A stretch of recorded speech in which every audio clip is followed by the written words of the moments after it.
I was born to preach the gospel. I was born to preach the gospel.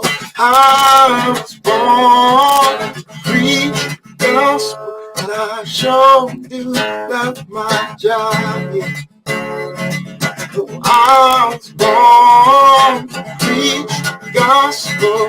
I was born to preach the gospel. I was born to preach the gospel. And I sure do love my job. Yeah. Yes, I really love my job. I'm a disciple that makes disciples, that makes disciples. Oh, I'm a disciple that makes disciples, that makes disciples. I'm a disciple that makes disciples, that makes disciples. Yes, I'm a disciple that makes disciples, that makes disciples. I'm a disciple that makes disciples, that makes disciples. I'm a disciple that makes disciples, that makes disciples. Get firmly rooted. So let's get firmly rooted. Let's get firmly rooted. So let's get firmly rooted. Oh, I'm a disciple that makes disciples, that makes disciples. I'm a disciple that makes disciples, that makes disciples. I'm a disciple that makes disciples, that makes disciples. Let's get firmly rooted. Firmly rooted. Let's get firmly rooted.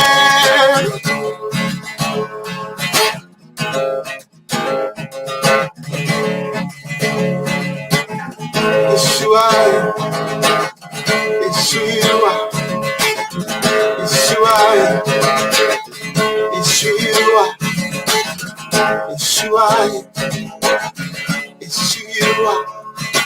I'm a disciple that makes disciples, that makes disciples.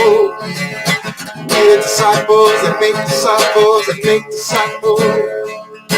We are disciples that make disciples, that make disciples. We are disciples that make disciples, that make disciples. Let's get firmly rooted. Firmly rooted.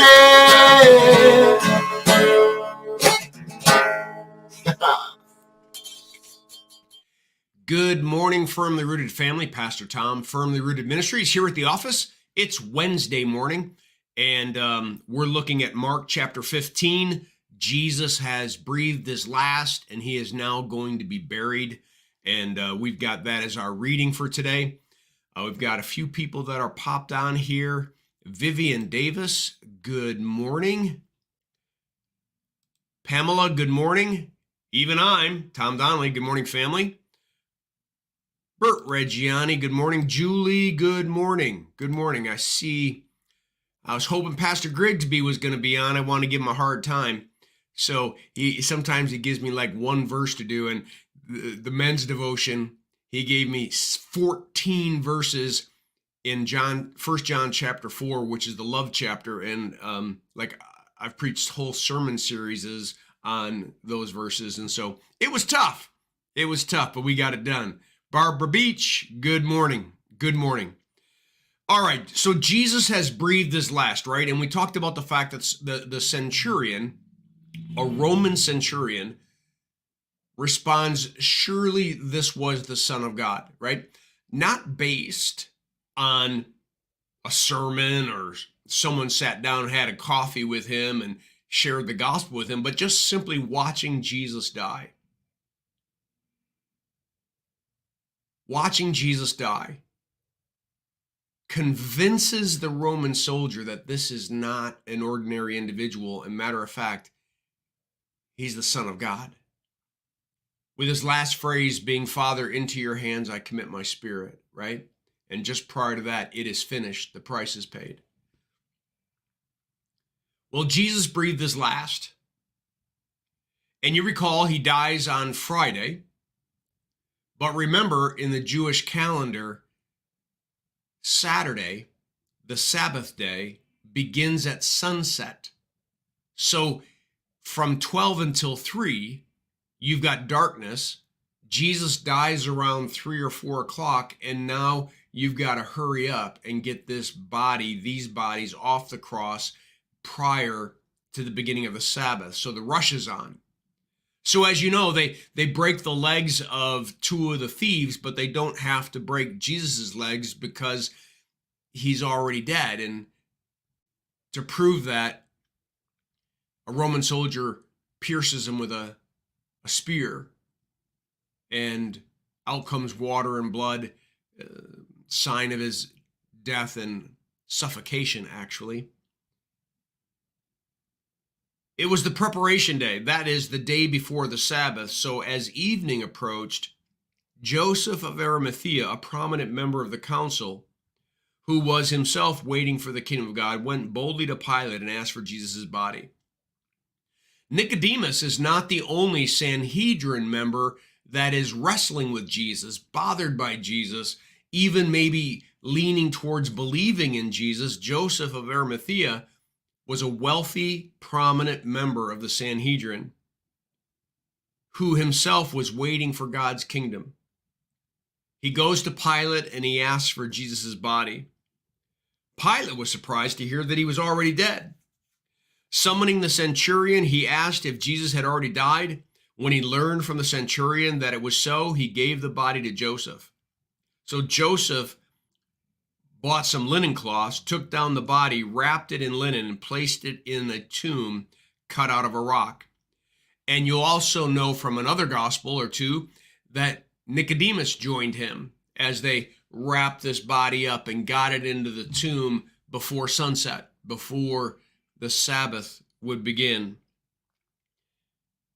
This is also a fulfillment of Isaiah 53, that he would be crucified with thieves and robbers and bad people, but be buried in a rich man's tomb, as Joseph of Arimathea lays Jesus into his own tomb that's cut into the rock, and now he rolled a stone against the entrance.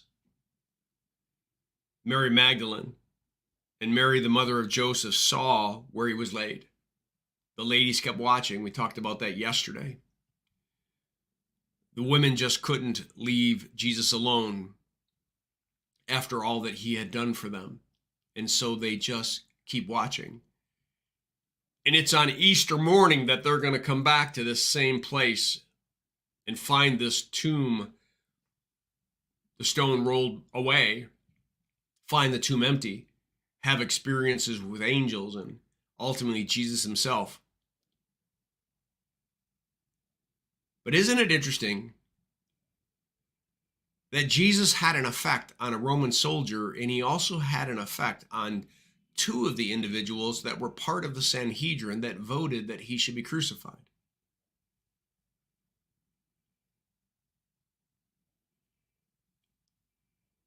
I got to tell you, all we have to do is share Jesus. He'll do the rest of the work.